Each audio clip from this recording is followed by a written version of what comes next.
And we are back with the third day of the Opera Euro Rapid, the third tournament in the Champions Chess Tour.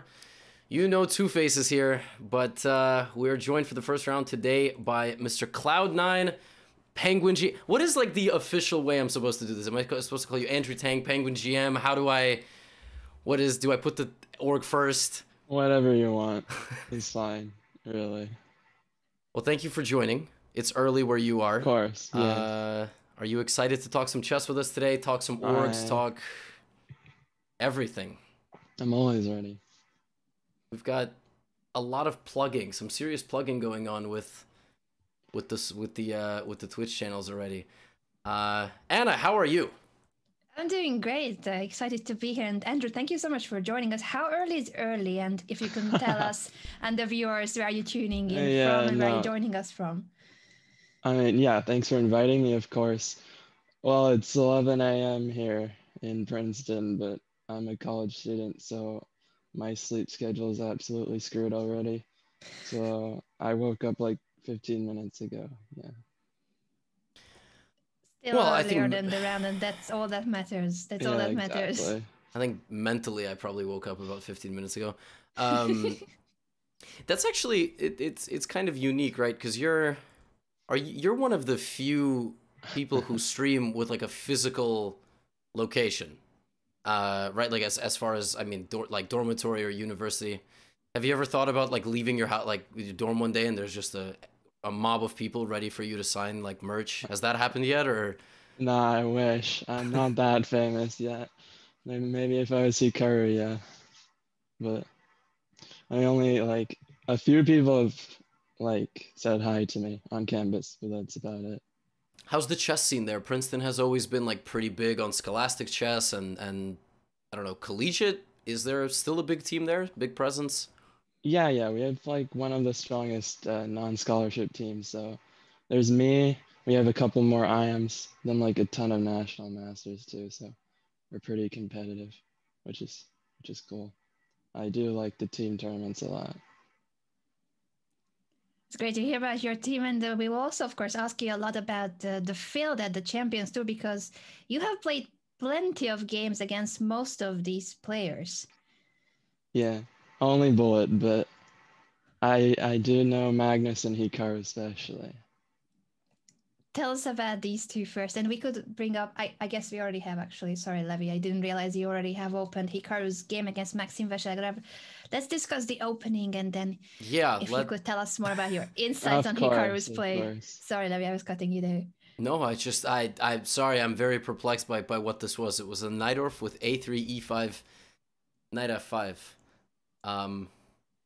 All right, well, we've got a grandmaster here. Andrew, take it away. Yeah, I have no idea what's going on already, to be honest.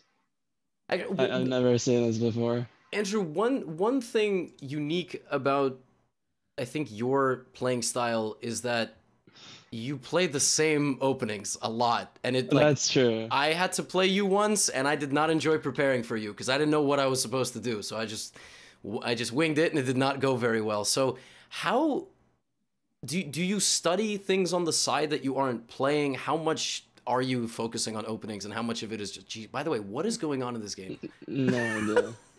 I'm gonna open the database to see if there are any other games that have reached this position, because I'm perplexed as much as everybody in the chat too.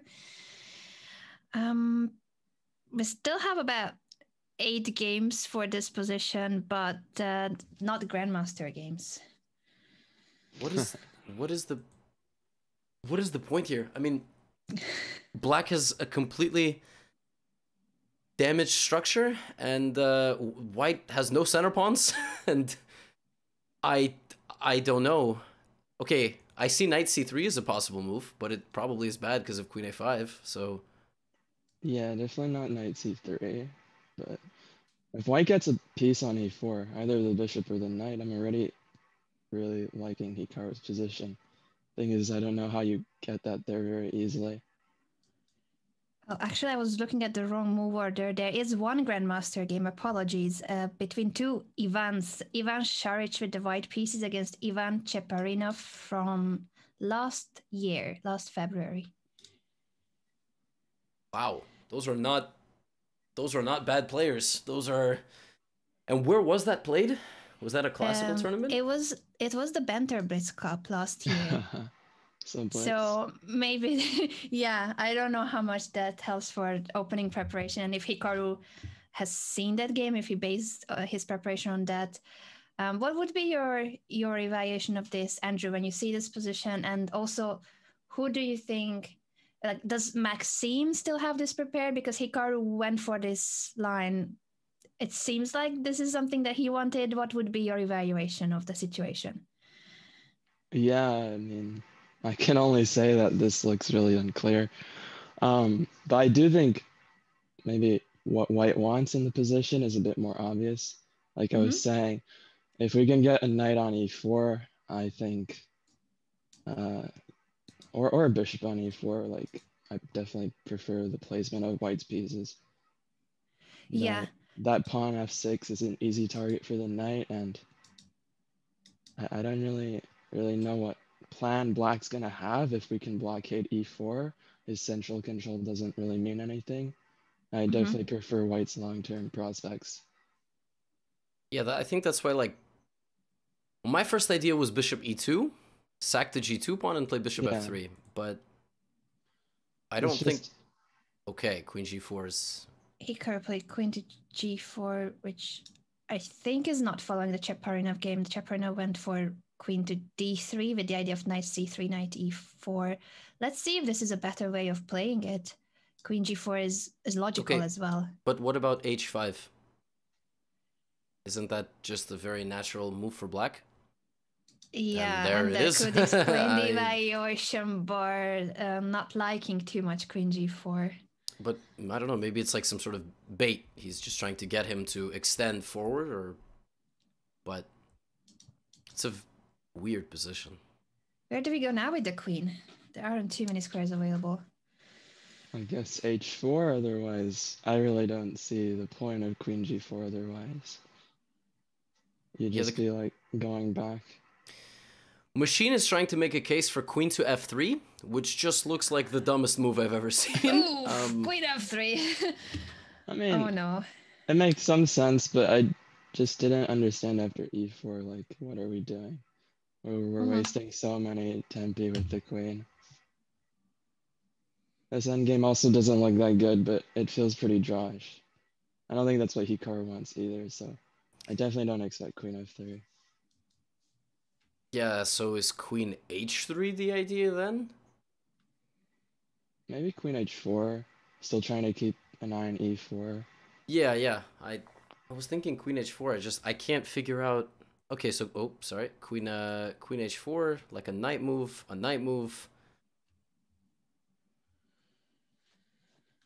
Knight d2, yeah. But I don't know. It just feels a little bit uncomfortable for me as white now.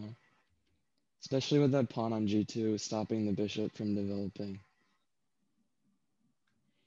The game that we have on our second screen looks significantly calmer.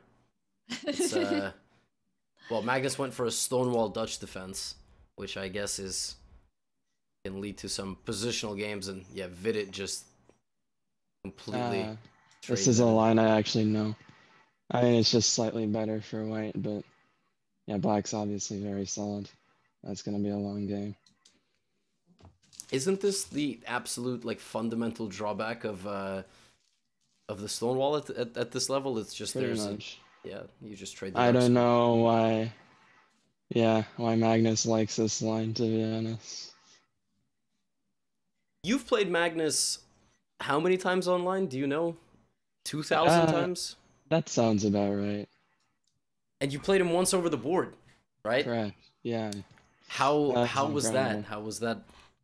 I was so nervous. I mean, it was just such a good experience to play him, but yeah, I was way too nervous.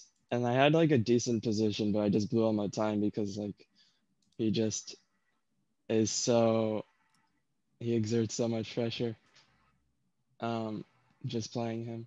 But I mean, yeah, it was like just really cool, obviously, to talk to him afterwards too, but I didn't play such a good game. Was there any degree of respect just based on online bullet games, or was it kind of like I don't was think like, he gave me extra respect, but no, like, I know, but like, he's like, I've played this guy all the time. yeah, I mean, like he at least like acknowledged me, so that's something, I guess. Well, now you've made moves. I mean, you've been signed, obviously. You're wearing the jersey now, so Ah, yes. what is the we see that, like, for example, with Anna Kramling, who just signed with like Panda. They put on some sort of event. The Botes sisters put on an event. What can we expect from Andrew and Cloud9? I know you just did the simul against the players. Is there? Yeah. I mean, I've been doing content a lot with the LCS team and some of their other members. So I gotten to know those guys. I don't know if there are any plans for us to do our own event, but that'd be really cool, of course. I'd love to do it. But yeah, right now I'm just like mostly shooting content. And I haven't been able to visit headquarters because of COVID, so that's like limiting some options. But Headquarters in the United States are where? LA. Okay, yeah, Yeah, like most of the league teams, yeah. that makes sense. That is definitely a bummer. Yeah. Maybe I think it's another good moment to give a shout out to all the esports organizations out there that could potentially sign Gotham Chess. Oh well, you can promo me. I'm very I I'm can very put no word. I'm very happy with how things are going. So, but thank you, Anna. Yes, Anna. What about you? Well, I think we are in a similar boat, Levy, that we probably have been contacted by various orgs, right? Probably. Probably.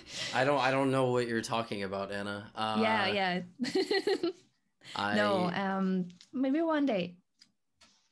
I've just been going through the games. Everything is more or less very much standard. There was a Grunfeld, so that's how you know we're watching Super GMs. Grishuk versus Bluebaum was a French, which is not unexpected. And the result of the opening is that Bluebaum has equalized, or is under a degree of pressure on the queen side. What is this position? It's rare to see. Oh wait, A4, huh? never mind. Sorry, I thought Grishuk was up 4 minutes on the clock, but he is most certainly not up 4 minutes on the clock. That'd be shocking. The knight on A4, pressure, C3, C2. It's incredible. I mean, This I guy gotta just feel like white has something, at least just because of the light squared bishop. The classical French light squared bishop. Yeah, if you just isolate it and then try to play against it, you can always have a better position. Vidit, people wanted to see Vidit play. Well, Magnus kind of has what you're supposed to get in this Dutch defense, but how does Magnus actually make progress? Is he going to play knight f6, knight g4? Is that the plan, or is there another idea? Yeah, it's really difficult to make progress in these kinds of positions because it feels like there are no pawn breaks. If white sits back and does nothing, I don't even really know how black improves his position much. At some point, I feel like you have to play c5, but even then, that doesn't really threaten anything, so I think Vidit will maybe just try to put like another knight on d3 maybe, and double on the c file, and he'll just prepare for like 95 and attack that c6 pawn. I like white here. Yeah, Not a fan of black's opening. Yeah, I think yes, it seems just so comfortable for Vidit, and there's not much risk to play this from White's perspective. I also feel like Hikaru's position is improving now for Hikaru a little bit. Rook g8 is criticized by the computer, and hopefully this one tempo of imprecise move can give Hikaru back the chance, because this was quite worrisome after queen g4, queen h4 that black had a much better control of the center. What would you do here, Andrew, now after rook g8? I mean, people know my play, know I just like grabbing material. I kind of want to just take that pawn.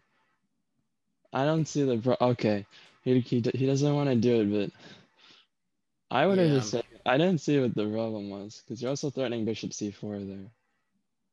I mean, if you can take a pawn, why not? Yeah, my first instinct was that MVL wanted rook to g5, which apparently is just a very bad move. Because you're not actually, you don't really want your rook on f5, or... Yeah, it seems Yeah. like a little bit too much to take that pawn. Okay, but now the computer's trying to say trade the queens anyway. I guess go to the endgame, and then you have the passed h-pawn, which is very funny. You can just play h4, blah, blah, blah. But, yeah, rook g8 apparently was incorrect. Supposedly, after knight d2, long castles is the move. Which, yeah, what? I guess... Just develop. Yeah, then you play queen a5. It just comes down to one move, and now... But are there serious winning chances here? Is Hikaru just a genius for forcing MVL to play the move h5, and then he's gonna play like g3, h4, bishop e2, and win his pawn? Is that the plan here? I actually really like that plan. Imagine that the h-pawn will decide the game, and we were puzzled by that queen g4 move. The computer too was puzzled, so perhaps there was a reason for it, but it wasn't as obvious because MVL2 didn't find the most precise continuation, and now it just looks pleasant, somewhat better for white, I feel like. Actually, well, this is everything that Andrew said. You have the target on f6, but now the h-pawn is also gone. It's gone, like, forward. Ooh, h4. So that Hikaru cannot stop it with h4, cannot fix the pawn. Yeah. Definitely can't let white force like two weaknesses in black's position. So the plan rook d3, rook h3, rook h4. I don't know. That one feels a little slow to me. Yeah, okay, so Hikaru just says, just trade with me. Question, if hg3, is fg3 the move? That's like definitely a difficult decision, actually. Or I kind of like having the open h file too, but I think maybe long term you want to have that pass h pawn. Okay, so there are some drawbacks to both for sure. So a check was just given on c1. That's why Hikaru didn't play knight d6 check, in case anyone's confused. King e7 stops knight d6. But supposedly MVL's going wrong. Apparently this is just making it even better and better for Hikaru. But yeah, maybe white has time for something like c3 even soon. Threatening to win a pawn, and if they trade, then you get the long diagonal for the bishop, and also maybe the d5 square for the knight. I like that idea with c3. c3 seems very problematic. Yeah, so bishop g2 or c3, a combination of those ideas that you have mentioned, Andrew. Because for now, that's the only reason why black's position is not collapsing, that the center is close, somewhat close, the d5 especially. Yeah, exactly. Actually, on c3, you probably don't even take, right? You probably just find some other move. I don't know what, but I don't think you can take. Yeah, maybe like you have to play something like knight c5.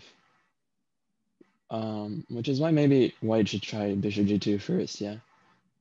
Okay, so you want to be ready to take on d4. And now c3. Are we confused here at all by how fast MVL is playing this, or is MVL just kind of like? I'm definitely surprised because, really, honestly, he's not playing very well. I think he's just giving Hikaru everything. Yeah, I was already surprised by of this the previous days too, because it feels like as if it's his strategy to keep playing this fast, although he's not playing the best moves. So it sometimes feels like, yes, he could have spent a bit longer thinking about these middle games or end games. It's a bit of a Nepomniachtchi strategy, but I don't know if I didn't see him playing like this in the previous events of the tours. So I'm puzzled. Do you guys think that this is a conscious decision that he wanted to be faster in general, even though he knows that he is not being very precise? What's your thought on this, Andrew, when it comes to changing the rhythm of the game and speeding up? Yeah, I think that's definitely possible. I don't know if he's been having trouble on the clock early in the tournament or not, but I don't really like this strategy ever. I feel like you should just try to play normally. If you give Hikaru like this kind of position, it's not gonna matter that he's down 5 minutes. All of his ideas are gonna be a lot easier. Like, I mean, this is just much more difficult for Black to play. I think Hikaru is gonna make up that time difference pretty quickly. Mm-hmm. So yeah, I think getting a good position is always much more important. I'm more of a Grishik style kind of player, which is the opposite extreme. Like obviously you need a balance, but this is just too much. Yeah. It's interesting to hear someone as strong as you are at bullet chess that when there's more time on the clock and let's say rapid time control, you could end up in an early time trouble. Yeah, I definitely like over rely on my skills in time pressure a lot when I play longer time control. So I think this is pretty common actually. Good blitz players like Grishuk too is a very good blitz player. You know, we have that sense of security when we're low on time, so we try to get as good of a position as possible early game, but obviously that can backfire too.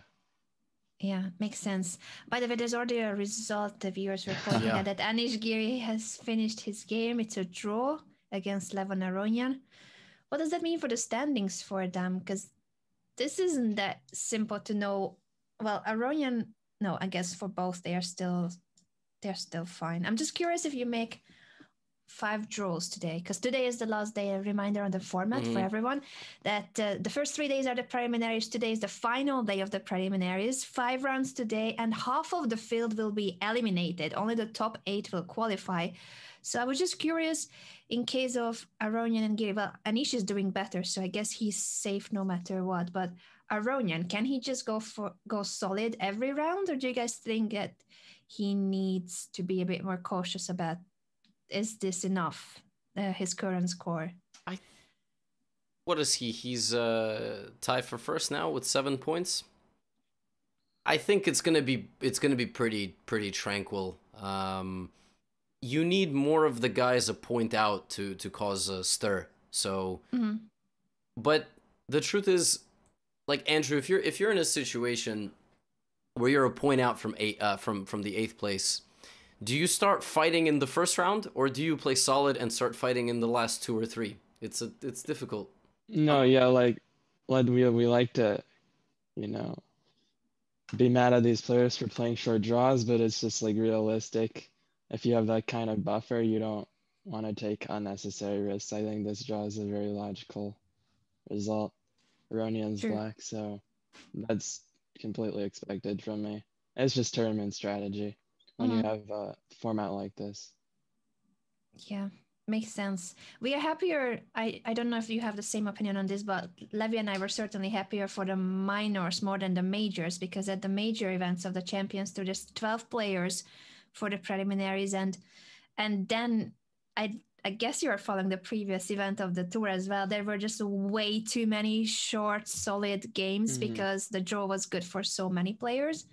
With 16 players and half of the field not making it, at least it's more fighting spirit for every round. Yeah, I definitely agree. Yeah, we should do whatever we can to not incentivize this kind of thing. But it's just on the format there, yeah.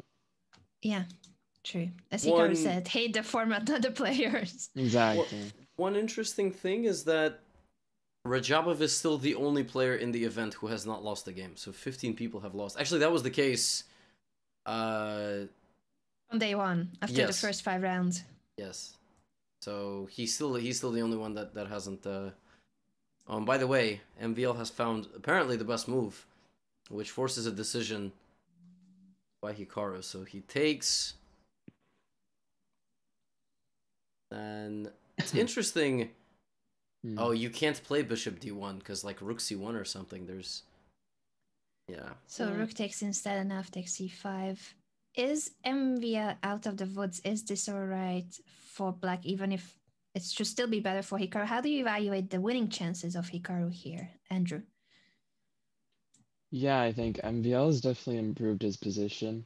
We know that with opposite colored bishops on the board, it's like it's very likely to be a draw if the rooks are traded, so that's something MVL is going to be looking for. But white has the advantage for sure because that a5 pawn especially is pretty weak, I think. So there's going to be some targets. I think, I'd still put Hikaru's winning chances at about 50%. He has a lot to push for in this position. If he takes one of the pawns, it should be winning for white. So we'll see what happens. How is he going to defend here? If you push the pawn to a4, it's a huge risk because rook a6, and it feels like he's gonna have to play bishop d2 at some point, which is fairly awkward. So I'm not sure. Well, but yeah, you have to. So there's the move, as promised. And now, so he has got this very strange,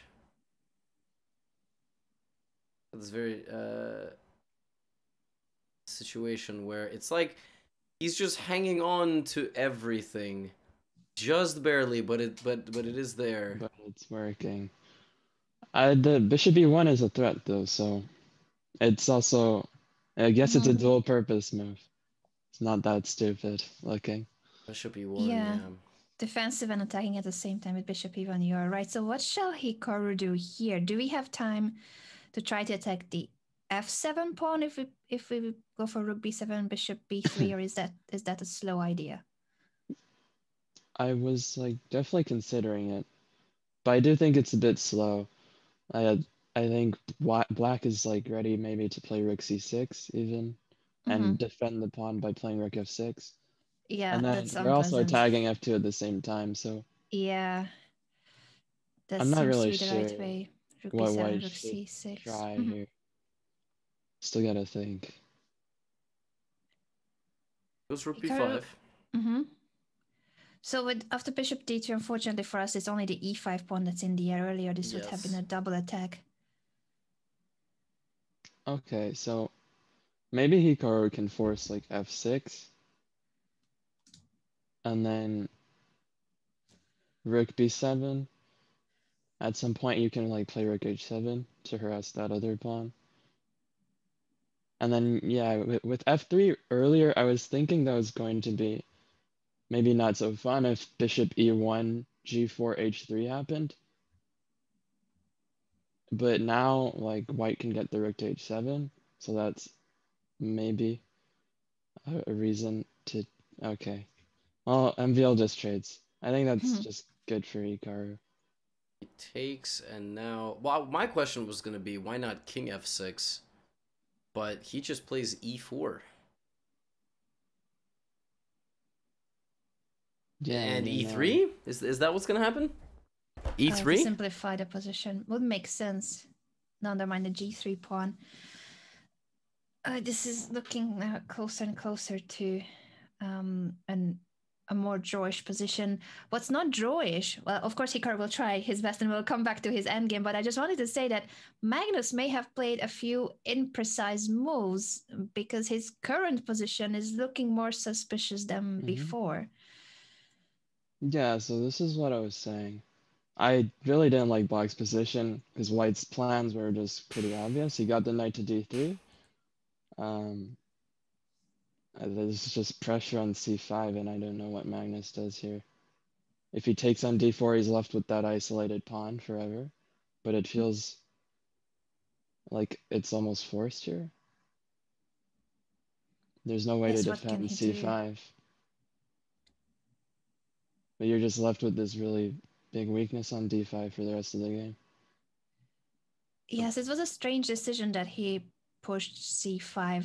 I guess it just he wanted to do something. Magnus always wants to create play, but it felt like it backfired after bishop b5, and the current position is certainly very unpleasant. I think it's basically almost just like losing practically.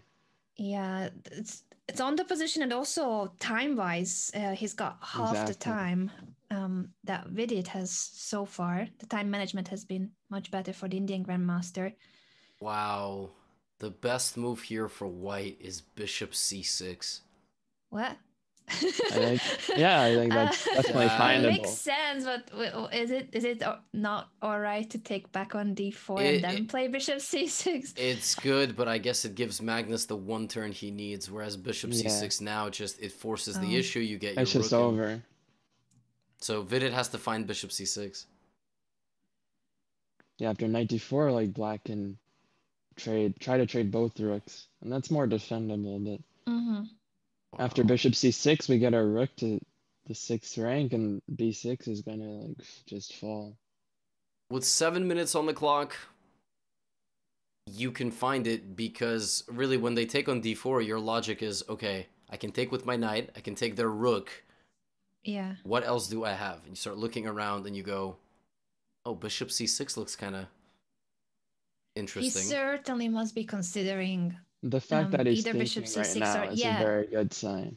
Exactly, because knight takes d4 is such a natural move. If he wanted to play that move, he would have already moved the knight to d4.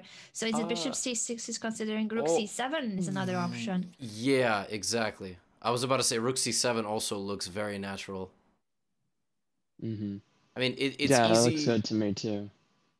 I guess I would say it's easy when you know it's plus 1.8, because you start looking at the most forcing moves. Like, you know, he doesn't know it's plus 1.8. I would certainly hope he doesn't know it's plus 1.8. So he's not. Bishop C, it's a weird move, but you start appreciating it once you look at it, because you're like, oh, it's very forcing after bishop c6. You get a rook off and you get a bishop off at least. So, well, let's see if Vidit can find it. Nepo versus Wesley So is a draw. That's not surprising. Wesley is a very practical player. Yeah, so, that's for sure. So, if Wesley knows that some draws will get him in, he doesn't really. Yeah. He is not too worried. He will make his draw and qualify for the top 8. Big moment here. Meanwhile, I've got the Hikaru game up on the bottom. Some things have kind of happened, but for the most part, it's still a 3-on-2, and the winning chances are with Hikaru, but MVL is still doing his job defending. And Vidit played knight takes d4, by the way, so Vidit did not find the move. Even though he was considering for sure some alternatives, because he did spend a couple of minutes there. Well, yeah, I mean, if both rooks traded off, I guess black's drawing chances are a lot better. You can just focus on defending d5. Without a rook, it's a lot harder to apply pressure to black's weaknesses. It's definitely a big miss. I'm not one who is big on the psychology of chess, but there sometimes is a bit of a feeling that not everybody who plays against, like when you play Magnus, it's a little different than playing all the other guys. Yeah, I don't believe in psychology that much either, but definitely like Magnus in particular, he just makes you make these mistakes. Yeah, now he's played knight c3, and I was yelling was it yesterday or 2 days ago, that I think Vidit had a certain position. He has to like pretend he's playing me or something. Like, yeah.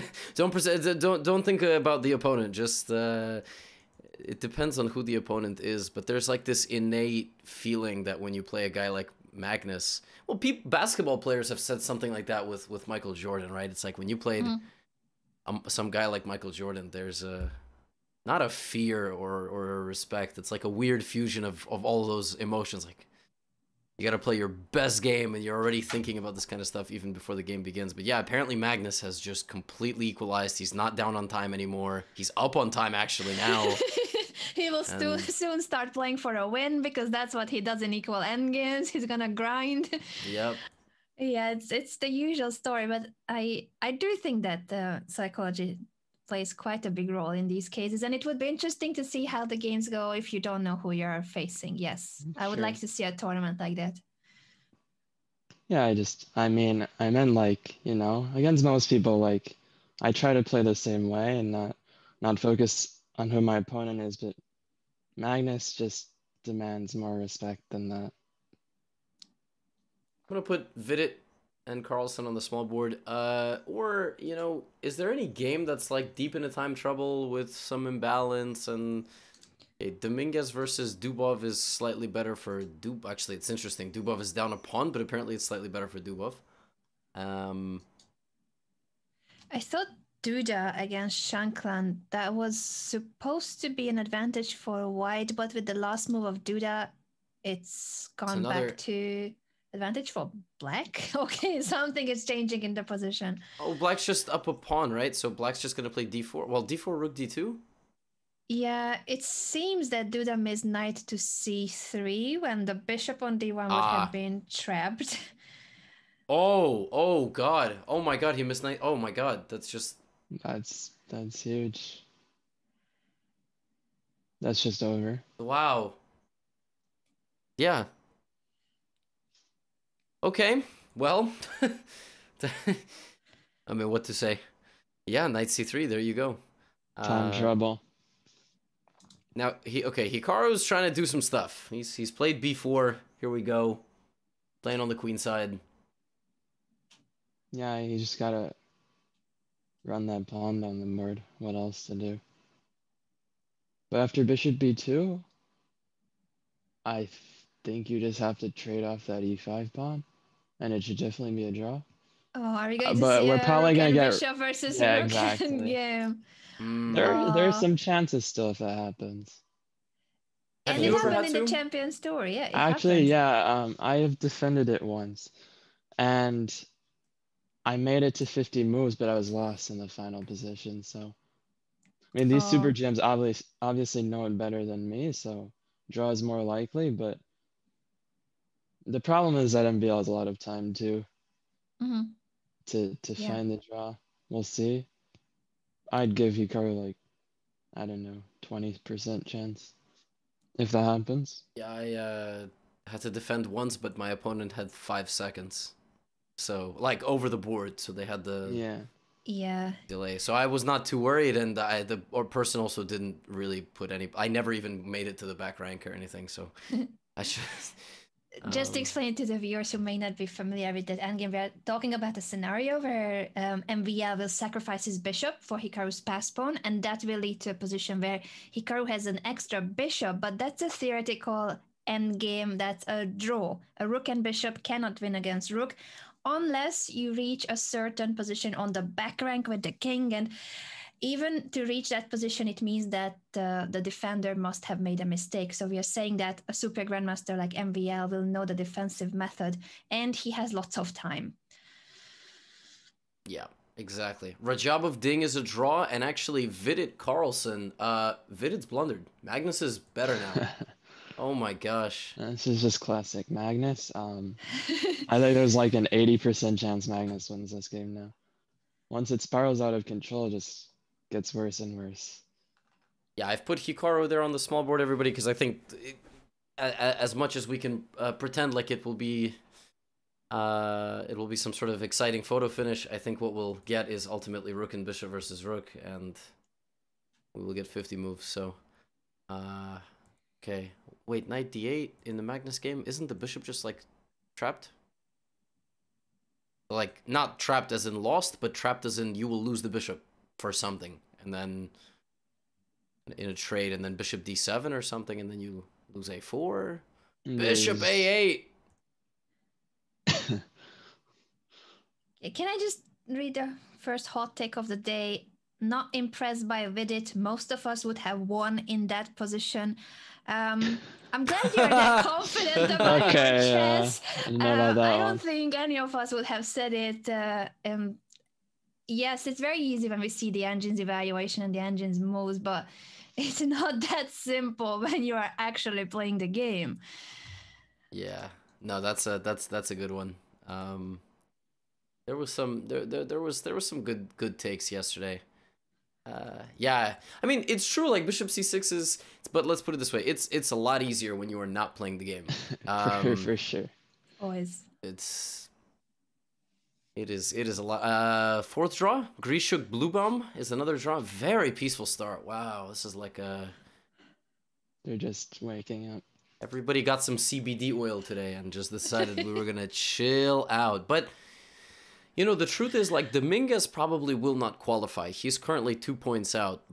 And Ding Liren is very much struggling, and he has the time zone working against him, and he has the 1.5, at least 1.5 points out from the 8th place spot right now, and probably even more. But a guy like Shanklin, a guy like Vidit, a guy like Dubov, even Bluebomb, you would think that are a little bit, I don't know, hungrier, absolutely able to just stir up some chaos on the board, maybe go for a win. The problem is that if you do that and you lose, now you're 2 points out, 2.5 points out. So you kind of have to pick and choose. Like Hikaru was saying yesterday, his pairings are a bit better today because he's playing against Bluebaum and Shanklin, the 2 players in the tournament whose, well, they are, I mean, objectively speaking, I believe they are the 15th and 16th seed, if I'm not mistaken. So there's really no way to sugarcoat it. Like that is a matchup that you look forward to. It's better than playing Magnus Carlsen, to say the least. So it was also similar about Ding Liren, I feel like, because even though he's the world number 3 and obviously very strong super grandmaster, but he's not doing well in this tournament. So everybody is looking forward to that game more and tries to do better in that game. Absolutely. So Ding Liren is a very good player, but he's got a lot of things working against him in this event. Number one is the fact that he's playing at, it's currently midnight and change, so he will finish the day every day at 4 or 5 a.m. Yeah. Andrew, do you also play your best chess at like 3 p.m., 4 p.m.? That seems to be the standard amongst GMs. Yeah, that's like once you've woken up and you're in the right mindset. See, I'm totally different. I want to nap at 4 p.m. I'm awake at 8, and then at 3 or 4, that's when I want either my second dose of caffeine for the day, or I want to go to sleep. It's strange, Levi, that I'm the one that lived in Spain and I could never get used to the siesta. I'm like, how do people sleep in the afternoon? I don't know. Like, I have to be really tired to want to sleep before an actual bedtime. No, you guys don't take naps? Hey, man, LeBron James takes plenty of naps, so it's got to be it's got to be a winning strategy. But yeah, I guess siesta was invented for a reason, but also for weather purposes. This is looking bad, guys. Vida is the king just gonna walk? Is that the plan now? King e7, king d6? Yeah, just bring your king in and push the pawn. I think it's pretty straightforward for Magnus at this point. Bishop to b5 to make it to a4 would be an idea too, to try to push. Another line that the computer was suggesting, by the way, so bishop b5 was bishop to c8 to trade with bishop e6. So then you're ready to push. There are multiple ways, of course, in which Magnus can make progress here. Unfortunately for Vidit, this is now a very sad story from a better position to a lost endgame. And Hikaru's endgame is going to be what we were describing as, at some point, this is going to be rook and bishop versus rook. It should be a draw, but Hikaru will try to win it. Yeah, well, king f2 is not a crazy move. It's at this point, it's a bullet game. It's actually funny. I thought that Magnus was up a pawn. It had that feeling, but he's not. It's completely even on pawns. So yeah, it looks like up a pawn because of that e3 backward pawn. Yeah, bishop b5 just felt a little bit slow to me. I don't know. If white gets that king to d2, it feels a lot less scary all of a sudden. It's much harder to get that pawn to b2 and support it if white can just play king c3. So I don't know. It's feeling a little more drawish to me now.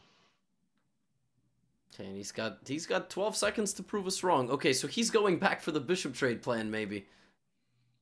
Well, he wasted a tempo. Exactly. That was a big tempo.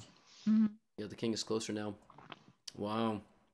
Well, they both took turns, like dropping the half point back and forth to each other.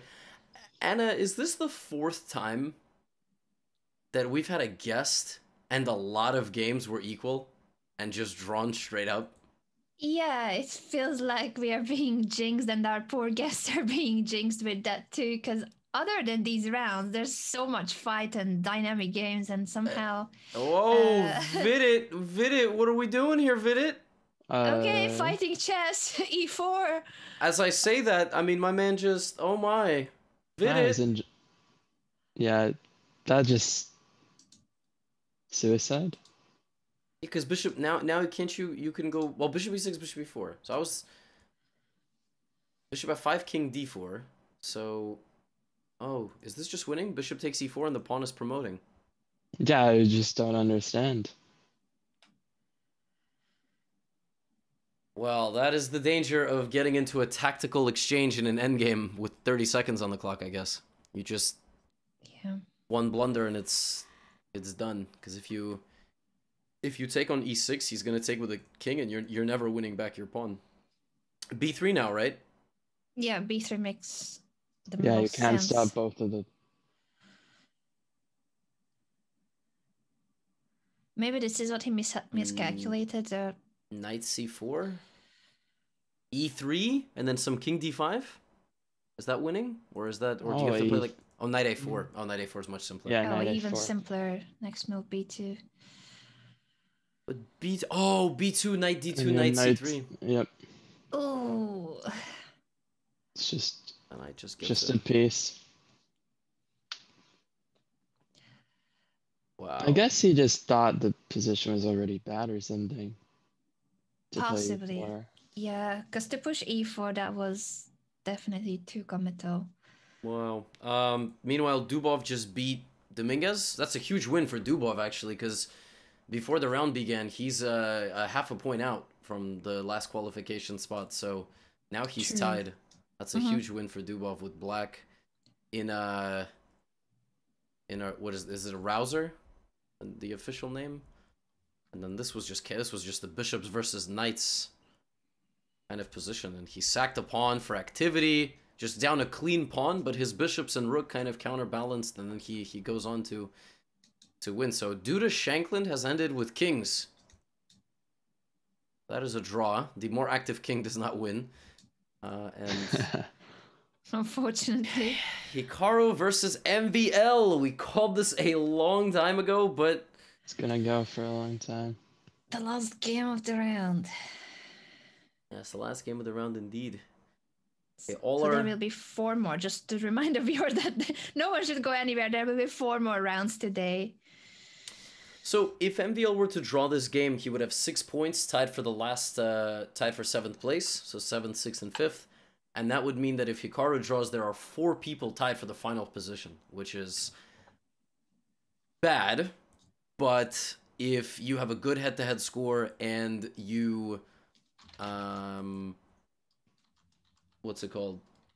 And if you also play 2 more people who you can defeat in today's, then you can at least kind of have the favorable tiebreak. So pressure's on. Have to perform. By the way, guys, we left the Carlsen game because it was over. Carlsen won. I don't know why everyone's so upset. The game is over. I'd love to go and show you the final position. Here's the final position, the bottom left. That was indeed the end with B2 coming. Well, I guess we can talk. I mean, we're gonna let Andrew go in a few minutes when the games are over. So, what's your plan for the next? I guess, I mean, I don't mean to make it sound like an interview, but you're in college. Cool. So yeah. Is the plan to study and then go use the degree? Is it to keep building chess, esports, working with Cloud9? What is the what's the plan? What are you thinking about nowadays with this chess boom? Yeah, I mean, like, obviously I'd love to do chess full time, so that's like something like I want to keep doing it while I'm in school for sure. And once I graduate, like, we'll see where I'm at. But also I'm in school, I'm trying to maybe go into finance. So I'm just keeping my options open. Like, chess seems like a more enjoyable job, but I also like money, to be honest. Well, I mean, I think I'm saying that in chess there isn't as much money as in a finance position at a well-established company. That's true. I'm just trying to be honest here. No, we get it. Are you going down a computer science degree, or what is the Yeah, it's like financial engineering. I'm less of a CS person. I don't really want to do coding for my career. Got it. Let's put it this way. It's a good plan. I think if you're going to Thank you. Before the chess boom, if you were not in the top 20, Yeah, 25, exactly. you didn't make money playing, and if you weren't a chess teacher, you really didn't make a lot of money in chess at all. So you either teach or and if you don't like teaching, then yeah, I mean, I think Princeton is a pretty good first step to working to working in finance and making money, and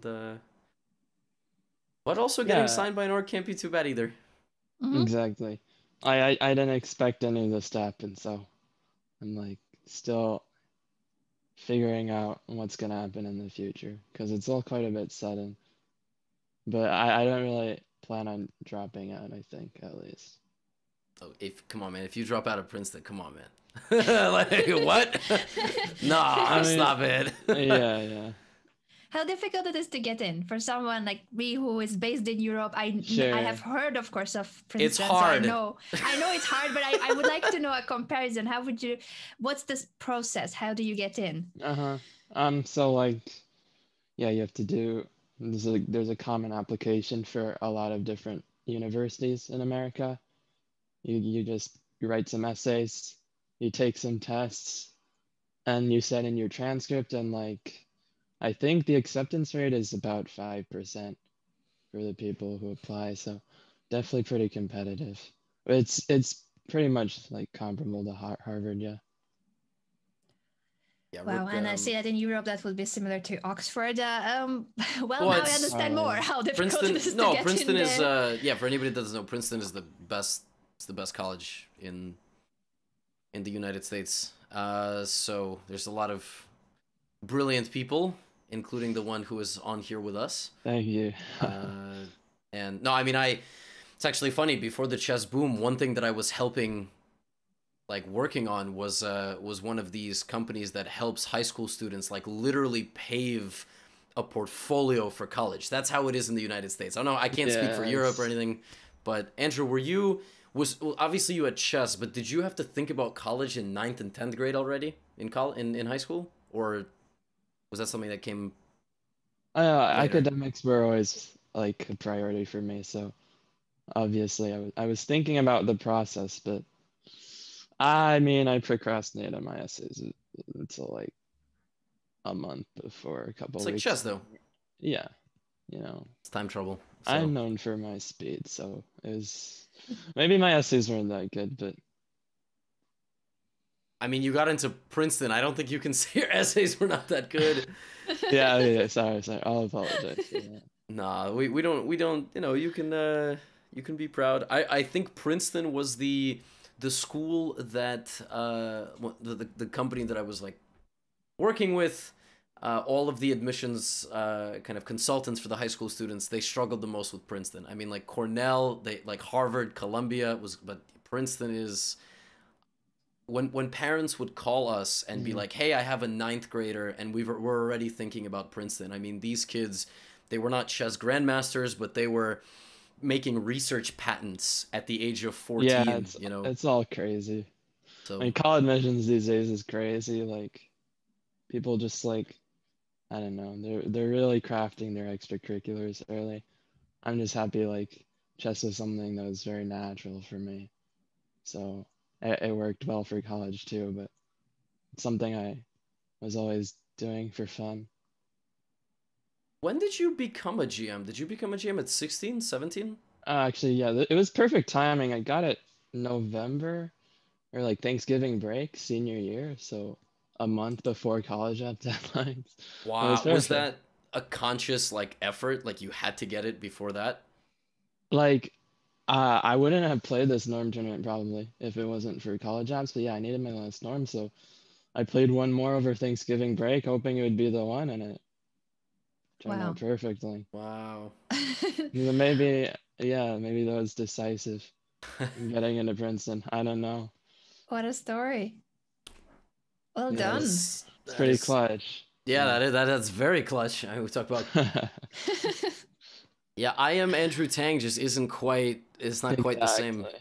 To be honest, if you didn't get the norm and then you were applying and everything, would you have even? I mean, you know, you're a GM now, but you would have had to Yeah, I really would make have a. been an IM. I mean, You have it's to. totally different, right? The college is probably like think IM is like, well, they don't know the Now, hold difference. on a second, Andrew.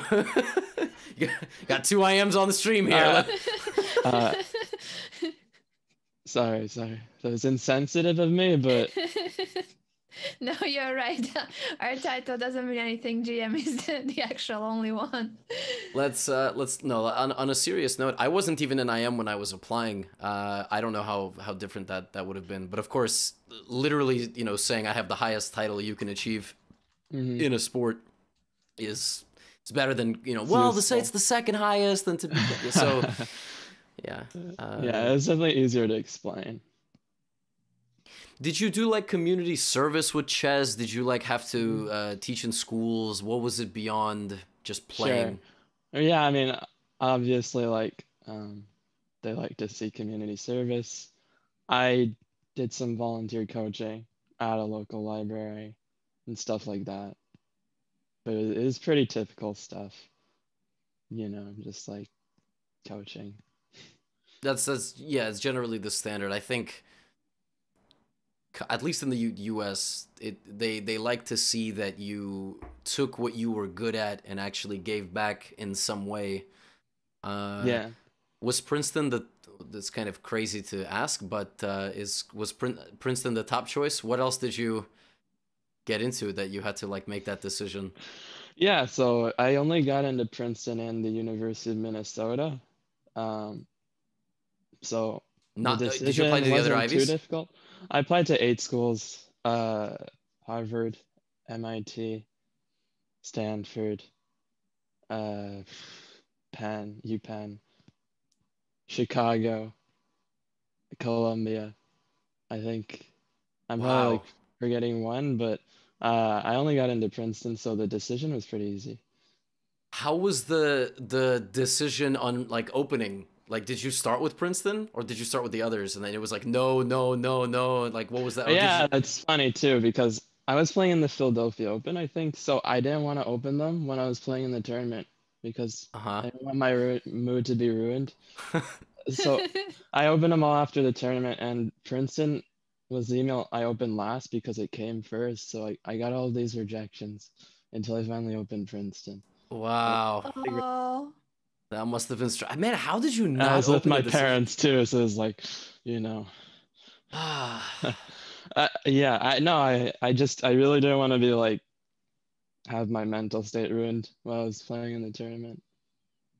I would not, and I don't know about you. I would have not been able to do that. See, I know. How do you sleep? How do you that's manage wow. to sleep? But that was meant to be, Andrew. That was meant to be. Thanks. Yeah. And it's meant to be that the game is now over. It is a draw. So there you go. I would have loved to have made that more exciting for the community, but sadly, that is sometimes how it goes. But we called this a while back. We don't even get our rook and bishop endgame. It's just drawn. Andrew, was a pleasure. We're gonna go for a short break.